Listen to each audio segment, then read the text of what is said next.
వచ్చేటువంటి అవకాశం ఉండగా కూడా మొండిగా వాస్తవంగా ఏంది ఆ రోజు కాళేశ్వరం ప్రాజెక్టు నిర్మాణం చేసినటువంటి ఉద్దేశం ఏంటిది? జిల్లాలలో దాదాపు 40 లక్షల ఎకరాలకు నీళ్లు ఇచ్చేటువంటి పరిస్థితిని తీసుకురావడం కోసం లక్ష్యతోటి ముందు చూపుతోటి ఇట్లాంటి కరువు పరిస్థితులు ఎప్పుడొచ్చినా ఎదుర్కొనేటువంటి అవకాశం ఉంటుందనే కేసీఆర్ గారు మరి అక్కడెక్కడైతే మేడిగడ్డ దగ్గర బ్యారేజ్ నిర్మాణం చేయడమే ఒక ఉద్దేశం.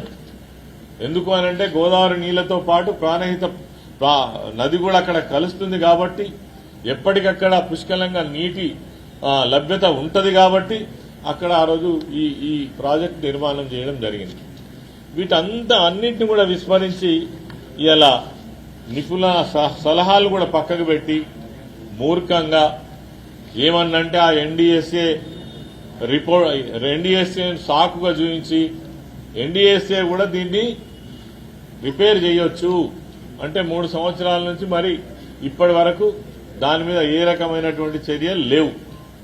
నిజంగా చేయాలనుకుంటే శాసనసభలో కూడా చర్చల సందర్భంగా హరీష్ రావు గారు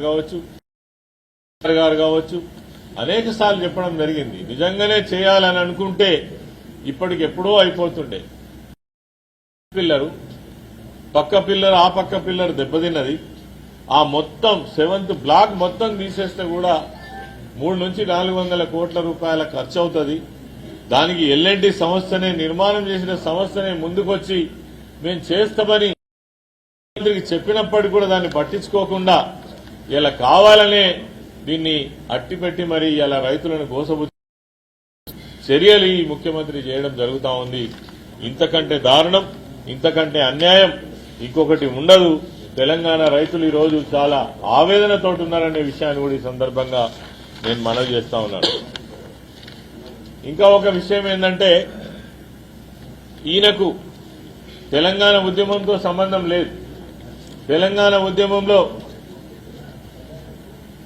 ఈ రోజున్నటువంటి ఇరిగేషన్ శాఖలో పనిచేసిన ఇంజనీర్లు కావచ్చు, అదేవిధంగా జర్నలిస్టులు కావచ్చు, రాష్ట్రంలో ఉన్నటువంటి అనేక మంది వ్యక్తులు శక్తులు అందరూ కూడగట్టుకుని ఆనాడు కేసీఆర్ గారి నాయకత్వంలో ఉద్యమం చేస్తేనే తెలంగాణ రాష్ట్రం ఏర్పడ్డది.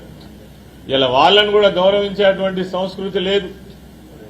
అదేవిధంగా ప్రెస్ మీట్ సందర్భంగా ఒక జర్నలిస్టు సార్ మరి పంటలకు నీళ్లెట్టిస్తారని అడిగితే వాళ్ళను కోసి రక్తం జల్లితే పంటలు పండుతాయని ఇంత కర్కశంగా, ఇంత మూర్ఖంగా, ఇంత దుర్మార్గంగా మాట్లాడినటువంటి ముఖ్యమంత్రిని కూడా మనం ఎప్పుడు చూస్తున్నాం. అందుకే ఈరోజు బేషరతుగా ఆయన ఏదైతే రిటైర్ ఇంజనీర్లను కావచ్చు, జర్నలిస్టులను కావచ్చు, రైతులను కావచ్చు మాట్లాడినటువంటి మాటలు బేషరతుగా వాపసు తీసుకోవాలి. అదేవిధంగా బేషరతుగా క్షమాపణ చెప్పాలని ఈ సందర్భంగా నేను డిమాండ్ చేస్తా ఉన్నాను. ఎందుకంటే నువ్వు మాట్లాడినటువంటి మాటలు మామూలు మాటలు కావు. రైతుల గుండెల మీద తన్నేటువంటి మాటలు, మా జర్నలిస్టులను అవమానపరిచేటువంటి మాటలు, రిటైర్ ఇంజనీర్లను వాళ్ళను అవమానపరిచేటువంటి మాటలు ఈరోజు మాట్లాడినటువంటి ముఖ్యమంత్రి ఇది తగదు. కాబట్టి వెంటనే తక్షణమే వాళ్లకు క్షమాపణ బేషరతుగా చెప్పాలని కూడా డిమాండ్ చేస్తా ఉన్నాం. అదేవిధంగా అంటే నీళ్లెత్తకుండా ఒక సాగు చెప్తా ఉన్నారు. మేడిగడ్డ దగ్గర గేట్లు మూస్తే భద్రాచలం పట్టణం మునిగిపోతుందని చెప్తా ఉన్నారు. ఇంతకంటే అన్యాయం ఏముంటది? భద్రాచలం పట్టణానికి మేడిగడ్డ వల్ల ప్రమాదం లేదు. ఉన్న ప్రమాదం అంతా అక్కడ కట్టేటువంటి పోలవరం ప్రాజెక్టు వల్ల ప్రమాదం ఉన్నది. దాన్ని ఎత్తు పెంచడం వల్ల ప్రమాదం ఉన్నది. కాబట్టి పోలవరం గురించేమో మాట్లాడాడు మా ముఖ్యమంత్రి. పోలవరం అనుమతుల కోసం కాంగ్రెస్ బీజేపీతో కలిసికట్టుగా వాళ్ళ అనుమతులు తీసుకురావడం కోసం అక్కడ 7 మండలాలను ముంచుతుంటే కూడా ఈ కాంగ్రెస్ ప్రభుత్వం గాని కాంగ్రెస్ నాయకులు గాని దాన్ని అడ్డుకోవడంలో ఘోరంగా విఫలమై తెలంగాణ రాష్ట్రానికి తీరని అన్యాయం చేసి 7 మండలాలు ఈరోజు ఆంధ్రలో కలిపితే కూడా మారు మాట్లాడినటువంటి రేవంత్ రెడ్డి కానీ మన సొంత ప్రాజెక్టు తెలంగాణ రాష్ట్రానికి మరి ఒక ఆయువు పట్టైనటువంటి కాళేశ్వరం ప్రాజెక్టు దాన్ని కాపాడుకోవాల్సిన బాధ్యత నుంచి వైదొలిగి ఈ ప్రాజెక్టు మీదనే విషయం వెళ్లేటువంటి ప్రయత్నం చేస్తున్నాడు. నువ్వు దేనికి వ్యతిరేకంగా మాట్లాడుతున్నావో నీకు అర్థమవుతుందా రేవంత్ రెడ్డి అని ఈ సందర్భంగా నేను అడుగుతా ఉన్నా. ఈ కాళేశ్వరం ప్రాజెక్టు పైన నువ్వు చేస్తున్నటువంటి విష ప్రచారం మరి తెలంగాణ ప్రజల యొక్క వాళ్ళ భవిష్యత్తు పైన నువ్వు చేస్తున్నటువంటి దుర్మార్గమైన ప్రచారం. ఆ ప్రాజెక్టు నిజంగానే ఆనాడు జరిగినటువంటి చిన్న సంఘటన మరి దాన్ని రిపేర్ చేసుకుంటే బాగైతుంది. చేసుకునే బాధ్యత తీసుకోవాలి. 30 నెలల నుంచి ముట్టలే పట్టలే ఎందుకు చేయలేదని అడుగుతున్నాం. అంటే ఎన్డీఎస్ఏ కారణం చూపిస్తున్నాం.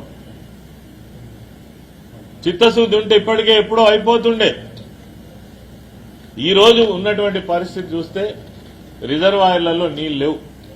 ఇగో మన కరీంనగర్ పట్టణంలో ఉన్నటువంటి ఎల్ఎండిలో 5 టీఎంసీలు ఉన్నాయి డెడ్ స్టోరేజ్. ఎల్లంపల్లి ప్రాజెక్టులో 20 గాను 7 టీఎంసీలు ఉన్నాయి డెడ్ స్టోరేజ్. అదేవిధంగా మిడ్ మానేర్లో డెడ్ స్టోరేజ్ 7 టీఎంసీలు ఉన్నాయి. రేపు మంచినీళ్ల పరిస్థితి ఏంది? ఒకవేళ నీళ్లు ఎత్తకపోతే వర్షాలే రాకపోతే ఇప్పుడు వెళ్తున్నటువంటి ఆ ప్రవాహం కూడా బంద్ అయితే నీళ్లు ఎక్కడికి వెళ్ళేస్తావు? అసలు నీకు సోయుందా అని అడుగుతున్నాం. నిజంగానే నార్మల్ పరిస్థితులలో అయితే వర్షాలు వస్తాయి కావచ్చు అని ఆలోచించవచ్చు. ఇలా సూపర్ ఎల్నినో ఉన్నది, ప్రపంచానికి ముప్పు ఉన్నదని మరి ప్రపంచవ్యాప్తంగా ప్రచారం జరుగుతున్నటువంటి సందర్భంలో పర్యావరణానికి సంబంధించినటువంటి అనేక మంది నిపుణులు చెప్పుతున్నటువంటి సందర్భంలో దాన్ని పట్టించుకోకుండా దానిపైన ఏమాత్రం కూడా శ్రద్ధ పెట్టకుండా ఎవరైనా మంచి సలహా ఇస్తే వాళ్ళను ఇష్టానుసారంగా తిట్టుకుంటా ప్రతిపక్ష పార్టీగా ఉన్నటువంటి మాకు బాధ్యత ఉన్నది. ఎందుకంటే తెలంగాణ రాష్ట్రాన్ని తెచ్చినటువంటి పార్టీ, ఈ రాష్ట్రంలో వ్యవసాయాన్ని ఇరిగేషన్ రంగాన్ని సగబెట్టినటువంటి సరిచేసినటువంటి నాయకుడు కేసీఆర్ గారు. అందుకే మాకు బాధ్యత ఉన్నది. నీకే బాధ్యత లేదు. ఎందుకు అంటే నువ్వు తెలంగాణ ఉద్యమకారుని కాదు, తెలంగాణ ఉద్యమానికి వ్యతిరేకంగా మాట్లాడిన వ్యక్తివి, తెలంగాణ ఉద్యమకారుల మీద తుపాకీ చూపించినటువంటి వ్యక్తివి.